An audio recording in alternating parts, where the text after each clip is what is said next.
Hey everybody, welcome to the Because Jitsu YouTube channel. In this video we're going to be going over 10 different arm bars in 10 minutes.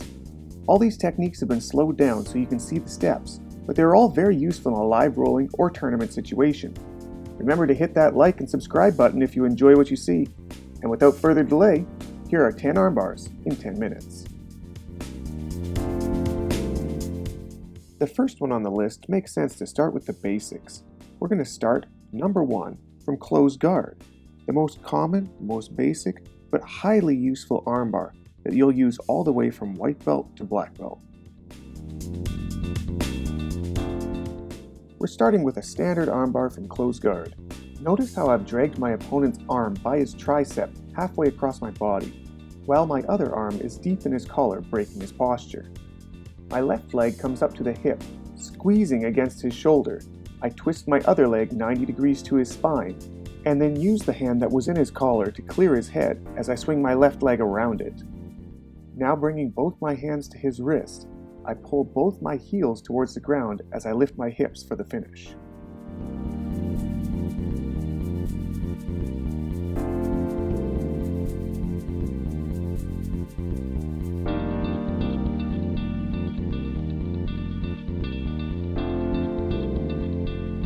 Anybody who's done Jiu-jitsu for any point of time at all understands that our first move doesn't always work.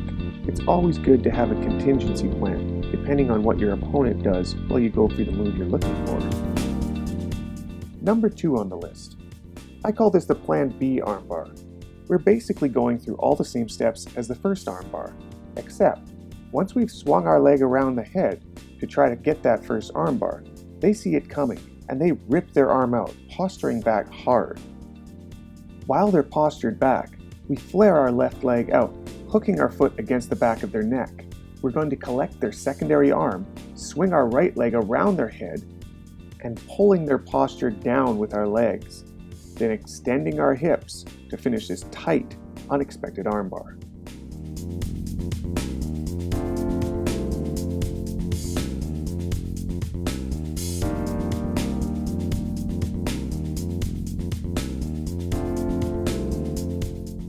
Number 3 on the list. I call this one the shotgun armbar. It's meant to be done fast. It's a quick move that catches them off guard, and we don't use some of the typical grips to set up an armbar, so they tend to not see it coming. What we're going to do to start is from closed guard, grab a neutral grip on the hands in front of you with your hands. Now choose one of those arms to dig deep under their same side leg, all the way to your elbow so that your shoulder is by their knee. This is going to cause us to twist 90 degrees, at the same time twisting that same side leg 90 degrees to their spine. Now, we're going to swing our free leg over their head, and finally pull both heels towards the ground and lift our hips to get the finish.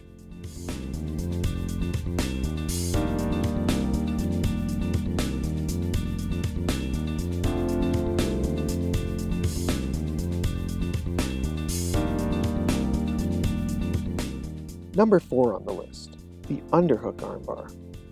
This one also starts in closed guard. We'll use an underhook under their same side arm, deep until we can see our own palm as if looking in a palm mirror. Connect your other hand in a gable grip, and then pull down tightly behind their shoulder, breaking their posture. At this point, we'll open our guard and set both knees on either side of that shoulder, pinching tightly. We'll now use that same underhook arm to collect their arm next to our head, blocking it. Put both arms over top of their elbow and pull down into the void you've created for it to break that joint.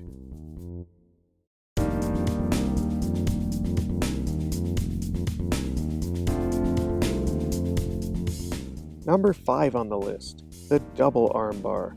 Why take one arm when you can take two? This unicorn submission isn't seen often, but it's actually surprisingly easy to set up. Get 2 spider grips or pistol grips on their sleeves so that you can hold tension as you open your guard, and one leg at a time, go to the hips, pinching their shoulders between your legs.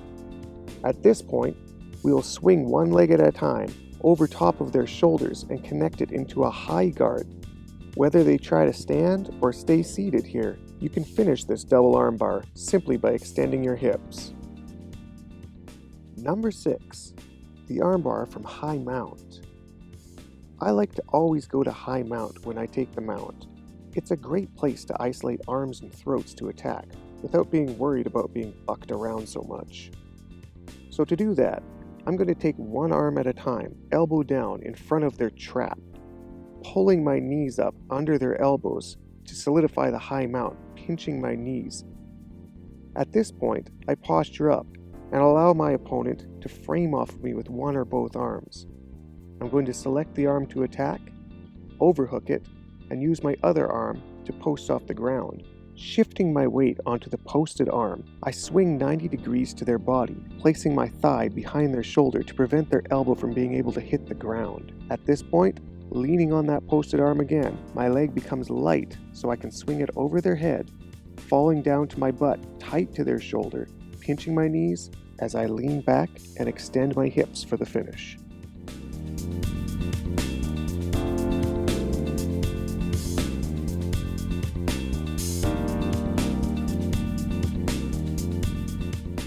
Number 7 on the list, the crossbody armbar from knee on belly. Starting from a solid knee on belly position, we put weight into their torso, forcing a reaction where they push on our knee.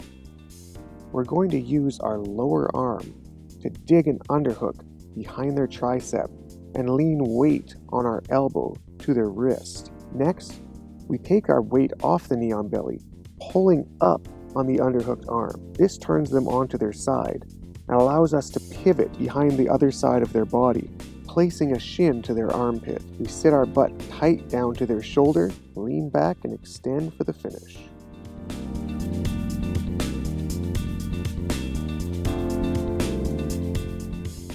Number 8. The crossbody armbar from side control. Though to the eye it looks like we could lose balance doing this, it's actually an extremely tight position, and when used properly, we'll get the tap more often than not. Here we start in a typical side control. Using our lower arm, we're going to underhook their crossbody arm and attach our own hand to our shoulder. Taking our other arm out from under their head, we'll double wrap that arm, grabbing our own tricep. Now, we'll take our lower leg, slide it across their belly until our knee hits the ground. Do the same thing as well with our upper leg as we slide it across their neck and pin that knee to the ground. With our head posted also on the ground, we'll now lean as we lift behind their elbow, forcing the tap.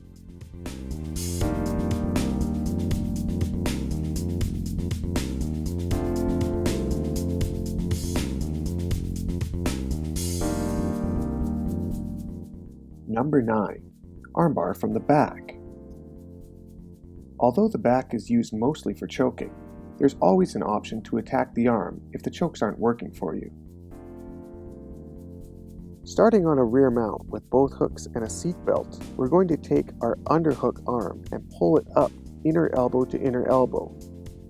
Using our choking arm, we'll bring it around to the other side of their head, pushing it away as we pivot our leg around their head, ending up in an orthodox armbar position.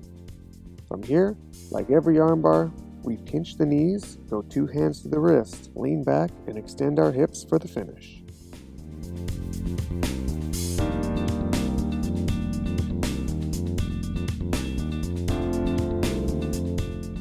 No list of armbars would be complete without the flying armbar. There's lots of ways to hit a flying armbar, both in setup and application, and this is how I like to do it.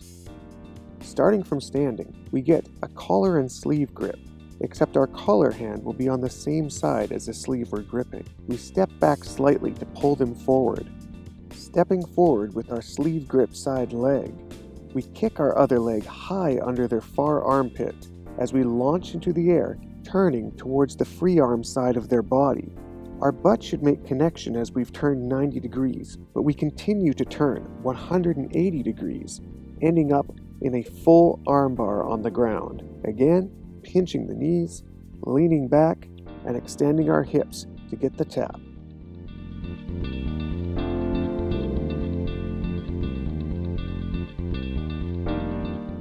And there we have it, 10 armbars in 10 minutes. If you enjoyed these techniques, please make sure to like and subscribe to see all the newest content as it's posted.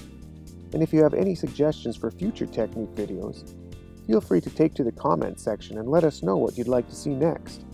Thanks for watching!